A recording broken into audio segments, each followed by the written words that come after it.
അങ്ങനെ എൻ്റെ ട്രാൻസ്ഫർ വന്നു. 5 ഏപ്രിൽ 2005 എൻ്റെ അവസാന ദിവസം കമാൻഡിൽ. എൻ്റെ ജീവിത അഭിലാഷം പൂർത്തിയാക്കി, ഇനി എനിക്കൊന്നും നേടാനില്ല എന്ന് പറഞ്ഞ് ഇറങ്ങുന്ന ദിവസമാണ്.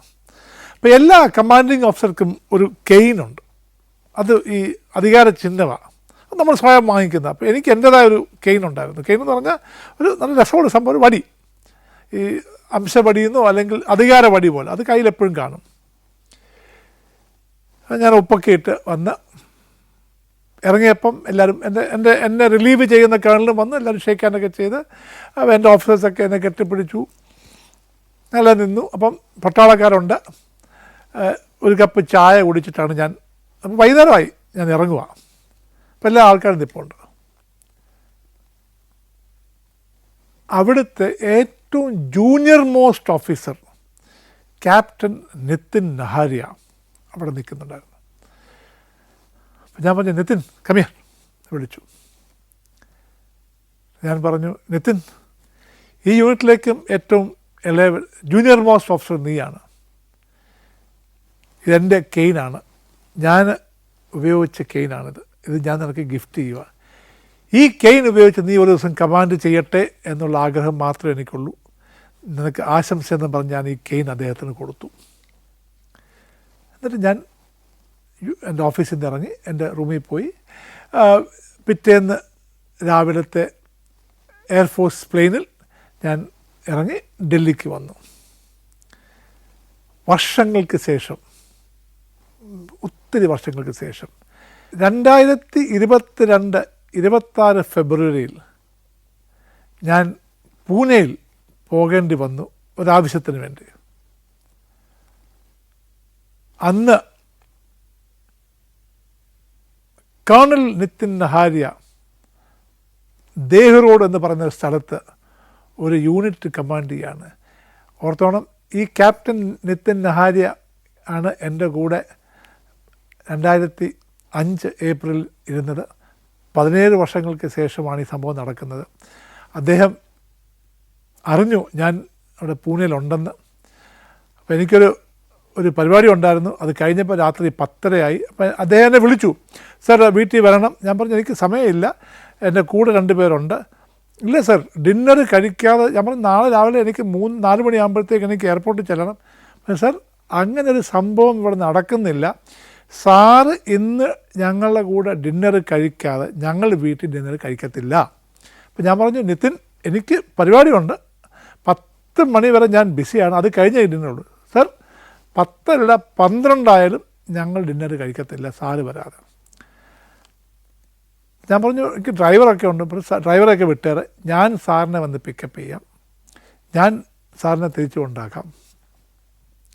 10:30 ആയപ്പം, ഞാൻ 10-10:15 ഞങ്ങളുടെ പണി കഴിഞ്ഞപ്പം, അപ്പോൾ 10:30 ആയപ്പോഴത്തേക്ക് ഇദ്ദേഹം വന്ന് ഞങ്ങളെ പിക്കപ്പ് ചെയ്ത് രാത്രിയിൽ എൻ്റെ കൂടെ 2 സിവിലിയൻ ആൾക്കാരുണ്ട്, ഞങ്ങളെ 3 പേരെയും കൂടെ. അപ്പം ഞാൻ ഈ ഇദ്ദേഹത്തോട് 2 പേരോടും ഈ നിതിൻ്റെ കഥ പറഞ്ഞിട്ടുണ്ട്.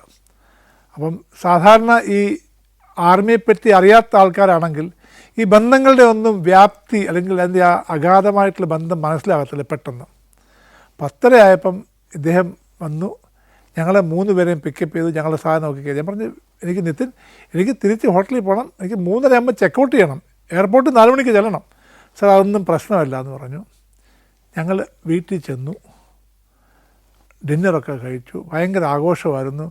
അപ്പം ഈ 2 പേരും സിവിലിയൻസാണ്, അവർക്കിത് മനസ്സിലാകുന്നില്ല ഈ ബന്ധം എന്താണെന്നുള്ളത്. ഒന്ന് കെട്ടിപ്പിടിച്ചു.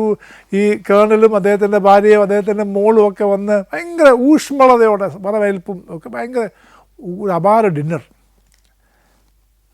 എന്നിട്ടൊരു 12:30 ഞാൻ പറഞ്ഞു, നിതിൻ, എനിക്ക് പോകണം. സാർ, സാറിന് എയർപോർട്ടിൽ വിട്ടാൽ പോലെ. ഞാൻ പറഞ്ഞു, എനിക്ക് 1 മണിക്കൂർ നിങ്ങൾ ഉറങ്ങണം, ഞാൻ ഉറങ്ങിയിട്ടില്ല.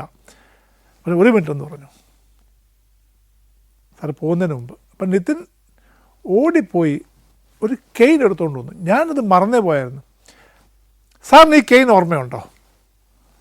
ഞാൻ പറഞ്ഞു, എനിക്ക് ഓർമ്മയില്ല. നിൻ്റെ കെയിനാണോ? ആ, എൻ്റെ കെയിനാ സാർ, സാറൊന്ന് പിടിച്ചു നോക്കുമെന്ന് പറഞ്ഞു. ഞാൻ പിടിച്ചു നോക്കി, ഇല്ല, എനിക്ക് ഓർമ്മയില്ല. സാർ, സാറിന് സെൻഡ് ഓഫ് സാർ ഓർമ്മയുണ്ടോ? സാറ് ചായ കുടിച്ചിട്ട് ബുക്കിലൊക്കെ ഒപ്പിട്ടിട്ട് പോകാൻ നേരത്ത് എന്നെ വിളിച്ച് നിതിൻ കമ്മിയർ എന്ന് പറഞ്ഞിട്ട് എനിക്ക് തന്നൊരു കെയിൻ ഓർമ്മയുണ്ടോ? ഞാൻ പറഞ്ഞു ഉണ്ട് സർ, ഇതാണ് ആ കെയിൻ. ഈ വികാരഭരിതരാകുക എന്നുള്ളത്. എന്നിട്ട് പുള്ളിക്കാരൻ പറഞ്ഞു, സർ ഞാൻ ഈ കെയിൻ ഉപയോഗിച്ചാണ് ഞാൻ കമാൻഡ് ചെയ്യുന്നത്. ഈ കെയിൻ ഞാൻ ഉപയോഗിക്കും. എൻ്റെ കമാൻഡ് എല്ലാം കഴിയുമ്പം സാർ എനിക്ക് തന്നതുപോലെ ഈ കെയിൻ ഞാൻ ഒരു ഓഫീസറിന് കൊടുക്കും. എന്നിട്ട് അവനോട് പറയും, ഇത് ജനറൽ ചാക്കോയുടെ കെയിനാണ്, ഇത് നീ മുമ്പോട്ട് കൊണ്ടുപോകണമെന്ന്. അപ്പോൾ ഈ ഡിന്നറെല്ലാം കഴിഞ്ഞ് ഞങ്ങളെ 3 പേരെയും നിതിൻ തിരിച്ച് ഹോട്ടലിൽ കൊണ്ടാക്കി. ബൈ എല്ലാം പറഞ്ഞു. അപ്പോൾ എൻ്റെ കൂടെ വന്ന എൻ്റെ 2 സുഹൃത്തുക്കൾ പറഞ്ഞു, ഈ ആർമിയിലെ പറ്റി ഞങ്ങൾ പലതും കേട്ടിട്ടുണ്ട്, പക്ഷേ ഇങ്ങനത്തെയൊക്കെ ബന്ധങ്ങൾ നമുക്ക് അറിയാൻ വയ്യായിരുന്നു. ഇത് ഐ ഓപ്പൺ. ഇത് ഭയങ്കര, ഞങ്ങൾ ആദ്യമായിട്ട് ഈ കാഴ്ചയൊക്കെ കാണുന്നത് ഭയങ്കര സന്തോഷമായിരുന്നു അവർക്കും. ഇത് ഞാൻ പറഞ്ഞതേ ഉള്ളൂ. ഈ എൻ്റെ സെൻഡ് ഓഫ് ഞാൻ നേരത്തെ പറഞ്ഞത് എന്നെ തോളയിലൊക്കെ കൊണ്ട് നടന്ന് പറഞ്ഞത് ഈ സമയമായിരുന്നു. അതായത് 2005 ഏപ്രിലിലെ സമയമാണ്.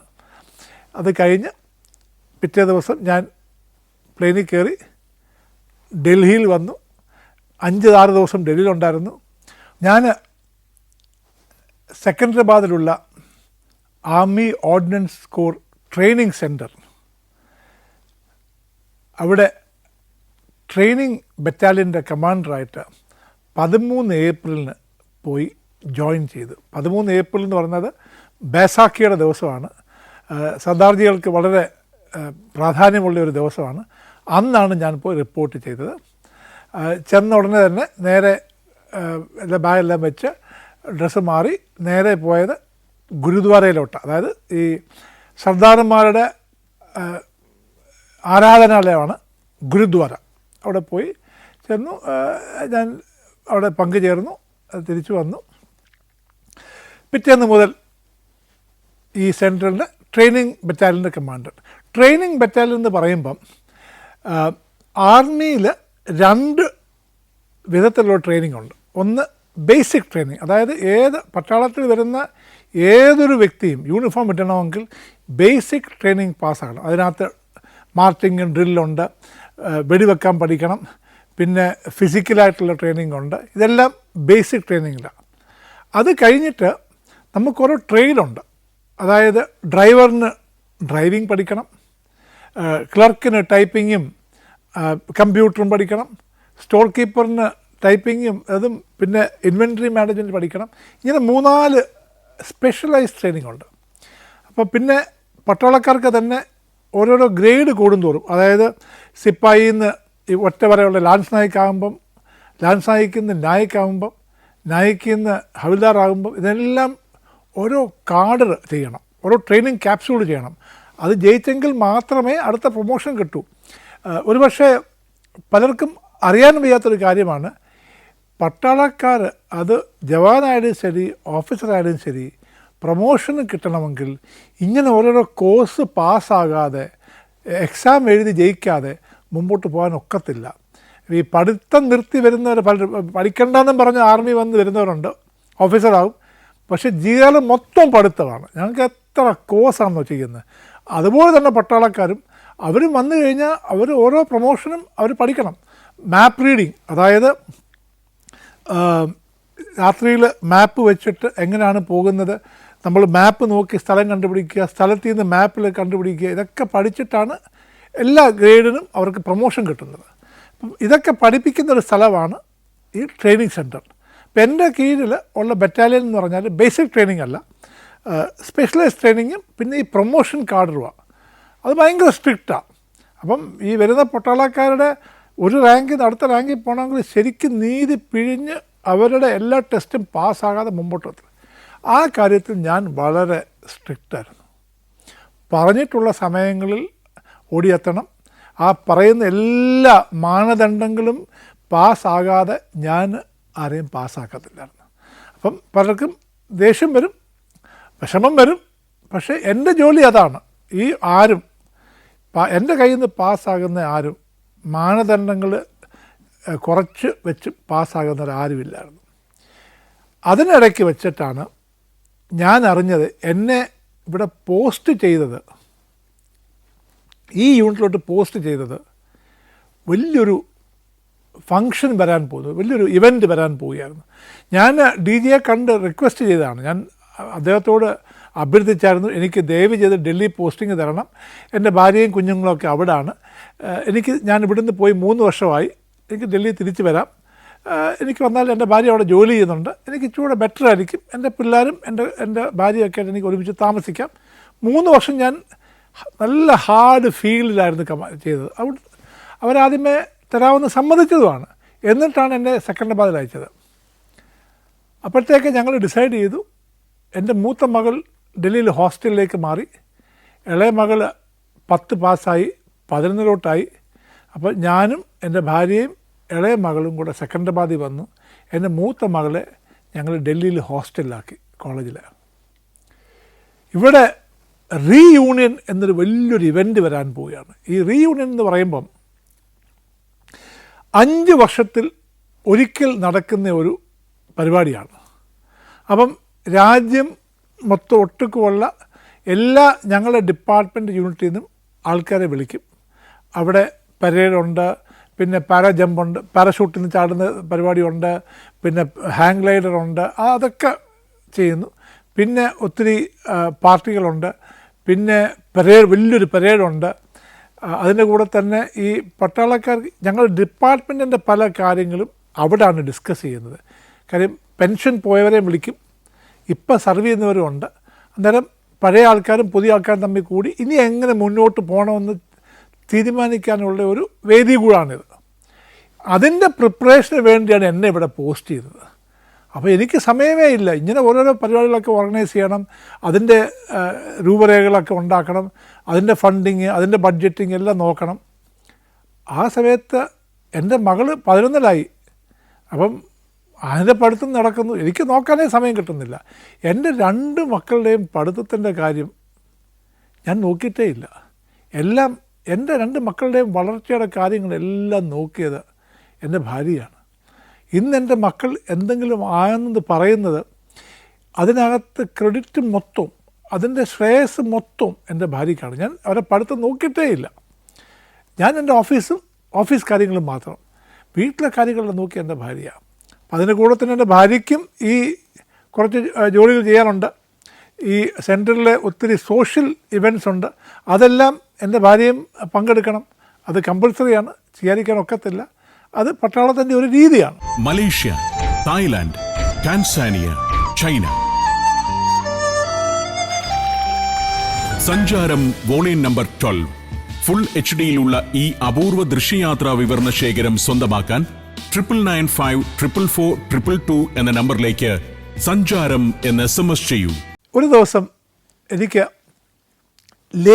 ഞാൻ വന്ന സ്ഥലത്ത് നിന്ന് എനിക്കൊരു ഫോൺ കോൾ വന്നു. ഒരു കേണൽ തോമസ്, അവിടുത്തെ കോർ ഹെഡ്ക്വാർട്ടറിലെ ഒരു ഓഫീസറായിരുന്നു. അദ്ദേഹം എന്നെ ഫോൺ വിളിച്ചു. എന്നോട്, സർ, എനിക്കൊരു സഹായം വേണം, ഇവിടെ സെക്കൻഡറാബാദിൽ ചെയ്യാൻ ഒക്കുമെന്ന് വെച്ചു. ഞാൻ പറഞ്ഞു, എന്താ പ്രോബ്ലം എന്ന് പറ, ചെയ്തോളാമെന്ന് പറഞ്ഞു. അദ്ദേഹം ആവശ്യം പറഞ്ഞു. അത് ചെയ്യാൻ വേണ്ടി ഞാനൊരു പട്ടാളക്കാരനെ അയച്ചു. അദ്ദേഹം പോയി അത് ചെയ്തു. അപ്പം എനിക്ക് മനസ്സിലായി, ഈ ഓഫീസറിൻ്റെ അമ്മായിയമ്മ പ്രായമുള്ളൊരു സ്ത്രീയാണ്, ഒറ്റയ്ക്കാണ് അവിടെ താമസിക്കുന്നത്. അവർക്കെന്തോ ആവശ്യമുണ്ടായിരുന്നു, പോകാനൊക്കാത്തതുകൊണ്ട് ഞാൻ ആളയച്ചത് ചെയ്യിച്ചു. അപ്പം വൈകുന്നേരം ഞാൻ ഈ സ്ത്രീയെ വിളിച്ചു. ആ സ്ത്രീയുടെ പേര് അമ്മിണി എന്നാണ്. അപ്പം ഒറിജിനലി അവർ കവയൂർ എന്ന് പറയുന്ന സ്ഥലത്ത് നിന്ന് വന്നതാണ്. അപ്പം അമ്മിണി ആൻറ്റി എന്ന് ഞാൻ വിളിക്കാൻ തുടങ്ങി. ഇപ്പം ചിലപ്പോഴൊക്കെ അടുത്ത് കഴിഞ്ഞപ്പം കളിയാക്കി കവയൂർ അമ്മിണി എന്ന് വിളിക്കാൻ തുടങ്ങി. അപ്പം ഈ സ്ത്രീയുടെ വീട്ടിൽ ഞാൻ പോയി. വിധവയാണ്, 2 പെൺമക്കളാണ്.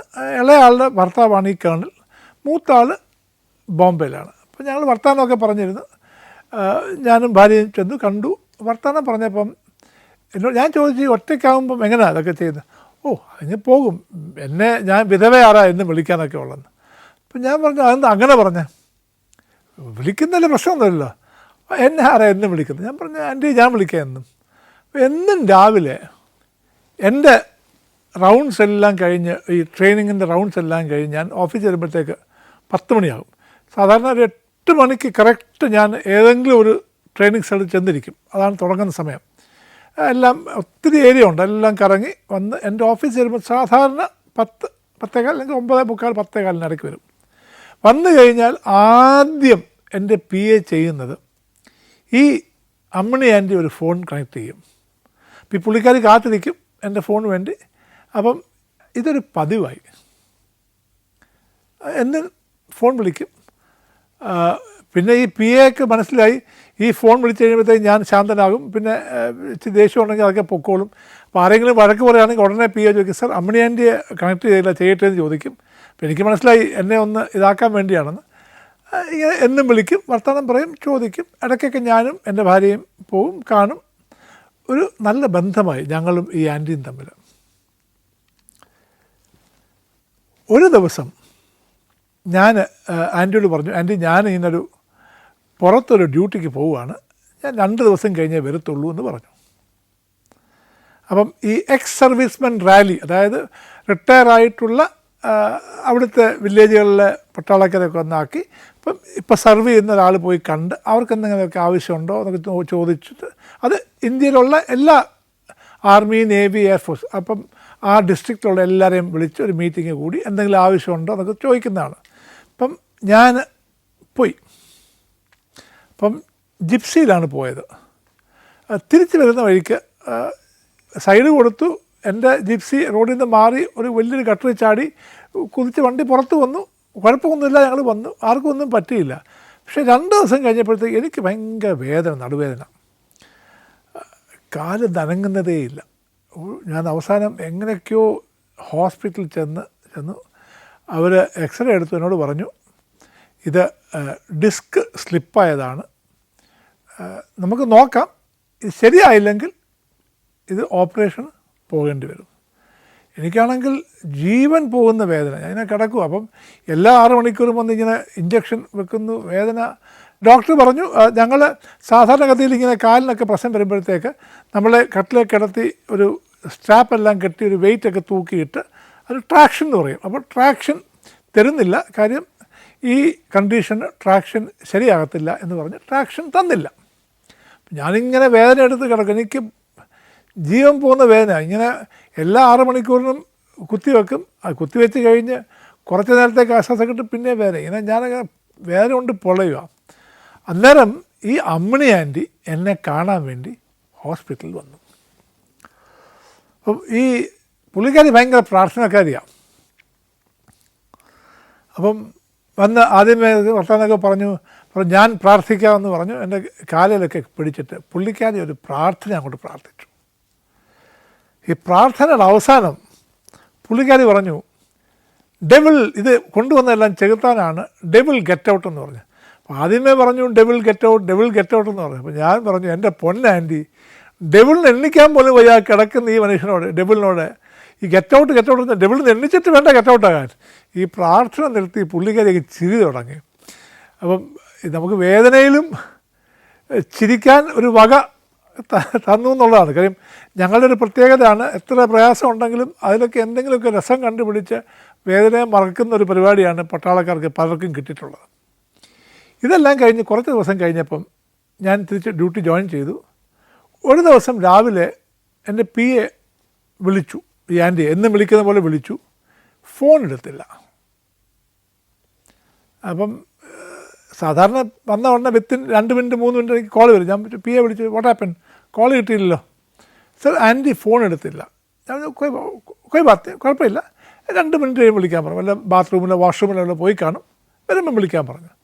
പുള്ളിക്കാരൻ 2 മിനിറ്റ് കഴിഞ്ഞ് പിന്നെയും വിളിച്ചു. ഞാൻ ബിസിയായി. ഞാൻ പിന്നെ 5 മിനിറ്റ് കഴിയുമ്പോൾ ഞാൻ ചോദിച്ചു, എന്തോ ഫോൺ കിട്ടുന്നില്ലേ സാർ? ഞാൻ 2-3 പ്രാവശ്യം വിളിച്ചു, ഫോൺ എടുക്കുന്നില്ല.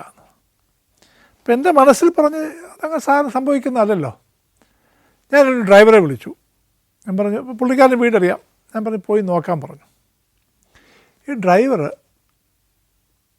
ഡ്രൈവർ അവരുടെ വീട്ടിൽ ചെന്നപ്പം ഡോറ് അടച്ചിട്ടില്ല, ചാരി കിടക്കുക. തുറന്ന് നോക്കിയപ്പം അമ്മിണി ആൻറ്റി തറയിൽ കിടക്കുക. അപ്പം ഡ്രൈവർ എന്നെ അവിടുന്ന് ഫോൺ വിളിച്ചു.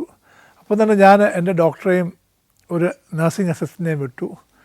പുള്ളിക്കാരി ഈ രാത്രി മൊത്തവും ഡയറിയയും വൊമിറ്റിങ് വരുന്നു. അപ്പോൾ രാത്രി മൊത്തം ഛർദിലും വയറ്റിളക്കമായിട്ട് പുള്ളിക്കാരിക്ക് ഡീഹൈഡ്രേഷനായിപ്പോയി. ഒറ്റയ്ക്കാണ്. അതിന് പിന്നെ അന്നേരം തന്നെ അവർ അവിടെ തന്നെ അവർക്ക് ഡ്രിപ്പെല്ലാം കൊടുത്തു, ORS എല്ലാം കൊടുത്തു, ഒന്ന് സ്റ്റെബിലൈസ് ചെയ്തു. ഞാൻ ഉടനെ ഈ കേണലിനെ വിളിച്ച് പറഞ്ഞു, ഇതിങ്ങനെ പോയാൽ ശരിയാകത്തില്ല, നിങ്ങൾ ഈ ആൻറ്റി ഇവിടുന്ന് കൊണ്ടുപോകണം. കാര്യം ആൻറ്റിക്ക് നല്ല പ്രായമുണ്ട്, ഇങ്ങനെ പ്രയാസം എന്തെങ്കിലുമൊക്കെ എന്താ കഴിക്കുന്നറിയാൻ വയ്യ. പുള്ളിക്കാരി ഫ്രിഡ്ജിൽ എന്തോ വെച്ചു, എടുത്ത് കഴിച്ചു, ഫുഡ് പോയ്സണിങ് ആയതാണ്. അങ്ങനെ ഈ ആൻറ്റിയെ അവിടുന്ന് കൊണ്ടുപോയി. അത് കഴിഞ്ഞ് എൻ്റെ ജോലി നടക്കുന്നു, ആൻറ്റി പോയി. ഡിസംബർ 2005 ഞങ്ങളുടെ യൂണിറ്റിൽ ഈ വലിയ ഫേമസ് റീയൂണിയൻ നടക്കാൻ പോവുകയാണ്. റീയൂണിയൻ എന്ന് പറയുമ്പോഴത്തേക്ക് ഞാൻ പറഞ്ഞില്ലേ, ഈ ഇന്ത്യയിലൊട്ടുക്കും ഉള്ള ആൾ, പിന്നെ ഇവിടെ സ്വാതന്ത്ര്യത്തിന് മുമ്പ് ഇന്ത്യയിൽ ജോലി ചെയ്തിരുന്ന ഞങ്ങളുടെ ഡിപ്പാർട്ട്മെൻറ്റിൽ ജോലി ചെയ്യുന്ന ഓഫീസറുടെ ഒരു മോനും മരുമോളും വരുന്നുണ്ട്. ഇതെല്ലാം വളരെ ക്ലിയറൻസൊക്കെ വാങ്ങിച്ച് വരും, ഭയങ്കര വലിയ സ്കെയിലിൽ നടത്തുന്നൊരു ഇതാണ്. അത് തുടങ്ങി. അപ്പം ഓരോരോ പരിപാടി എൻ്റെ അടുത്ത് വരുന്നു. അന്നേരം ഞങ്ങളുടെ കമഡാൻറ്റിനൊരു ഐഡിയ, നമുക്കൊരു ഡോക്യുമെൻ്ററി കാണിക്കണം ഈ പരേഡൊക്കെ വെച്ചിട്ട്. അപ്പോൾ ഈ ഡോക്യുമെൻ്ററി ഉണ്ടാക്കുന്ന ആൾക്കാരെ വിളിച്ചു, അവർക്ക് ഇതൊക്കെ പറഞ്ഞു, ഡിസ്കസ് ചെയ്തു. അപ്പോൾ എന്നോട് പറഞ്ഞു എന്നൊരു സ്റ്റോറി ലൈൻ എഴുതി കൊടുക്കാൻ. അപ്പം ഞാൻ ഞങ്ങളുടെ ഡിപ്പാർട്ട്മെൻറ്റിൻ്റെ ഹിസ്റ്ററി ഒരു 5 മിനിറ്റിനകത്ത് വരുന്ന ഒരു ഡോക്യുമെൻ്ററിയുടെ സ്റ്റോറി ലൈൻ എഴുതി കൊടുത്തു. എന്നിട്ട് അവരെ ഏൽപ്പിച്ചു. അപ്പോൾ ഇനിയുണ്ട് കുറച്ച് ദിവസം, 2-3 ആഴ്ചയുണ്ട് നടക്കാൻ വേണ്ടിയിട്ട്. അപ്പോൾ അവർ വിത്തിൻ 5 days ആദ്യത്തെ ഒരു സ്ക്രാച്ച് കാണിക്കാം, ആ റഫ് ഡ്രാഫ്റ്റ് കാണിക്കാമെന്ന് പറഞ്ഞു. അവർ വന്നില്ല. അപ്പോൾ അവരെ ഫോൺ വിളിച്ചു, അവർ വരാമെന്ന് പറഞ്ഞു. പിന്നെ അവർ ഈ ഫങ്ഷൻ നടക്കുന്നതിന് ഒരാഴ്ച മുമ്പാണ് ഇവർ വരുന്നത്. അവർ വന്നപ്പം 5-6 സ്ലൈഡ്, പവർ പോയിൻ്റ് സ്ലൈഡും അതിൽ കുറച്ച് പാട്ടും. അയ്യോ, ഇത് കാണിക്കാൻ പോലും കൊള്ളാത്ത പരിപാടിയാണ്. അപ്പം ഞാൻ പറഞ്ഞു, സർ ഇത് ഞാൻ ചെയ്യാം എന്ന് പറഞ്ഞിട്ട് ഞാൻ ഈ സ്റ്റോറി ലൈനും കൊണ്ട് ഹൈദരാബാദിലുള്ള നമ്മുടെ ഒരു മലയാളി നടത്തുന്ന ഒരു സ്റ്റുഡിയോ ഉണ്ട്. ഇന്നത് ഒത്തിരി ഫേമസ് ആണ്, വീഡിയോ സോഴ്സ് എന്ന് പറയുന്ന ഒരു സ്റ്റുഡിയോ. അജയ് കുര്യൻ എന്ന് പറയുന്ന ഒരു വ്യക്തി, കൊച്ചു പയ്യനാണ്, ഇപ്പം 50 വയസ്സായി കാണും, ഇന്നലെ 50 വയസ്സായി കാണും അദ്ദേഹത്തിനെ കോണ്ടാക്ട് ചെയ്തു. ഞങ്ങൾ 2 രാത്രി കണ്ടിന്യൂസ് ആയിട്ട് രാവും പകലിരുന്ന് ഞങ്ങൾ ഈ പല പല പിക്ചർ ക്ലിപ്പിങ്സൊക്കെ എടുത്ത് ഒരു കൊച്ചു ഡോക്യുമെൻ്ററി ഉണ്ടാക്കി. പിന്നെ ആർമിയുടെ ഒത്തിരി ക്ലിപ്പിങ്സൊക്കെ വെച്ച് ഞങ്ങളൊരു കൊച്ചൊരു മൂവി ഉണ്ടാക്കി. ഒരു 5 മിനിറ്റ് ഒരു പ്രസൻറ്റേഷൻ പോലെ. അത് വലിയ ഹിറ്റായിരുന്നു. ഞങ്ങൾ ആഹാരം കഴിച്ചുകൊണ്ടിരിക്കുകയാണ്, എനിക്കൊരു ഫോൺ വന്നു ഡൽഹിയിൽ നിന്ന്. എൻ്റെ മകളവിടെ പഠിക്കുകയാണ്. എനിക്ക് അറിയാവുന്ന എന്നെ ഒത്തിരി ജൂനിയർ ഒരു ക്യാപ്റ്റൻ ശബരീനാഥ്, ഒരു മലയാളിയാണ് എന്നെ ഫോൺ വിളിക്കുന്നത്. അപ്പം എൻ്റെ മൂത്ത മകളുടെ എക്സാം നടന്നുകൊണ്ടിരിക്കുക, ഫൈനൽ എക്സാം ഡിഗ്രിയുടെ. എന്നെ ഫോൺ വിളിച്ചു. അപ്പം ഒരിക്കലും ഫോൺ വിളിക്കാത്ത ആളെ ഫോൺ വിളിക്കുമ്പോൾ എപ്പോഴും നമുക്കൊരു ടെൻഷനാണല്ലോ.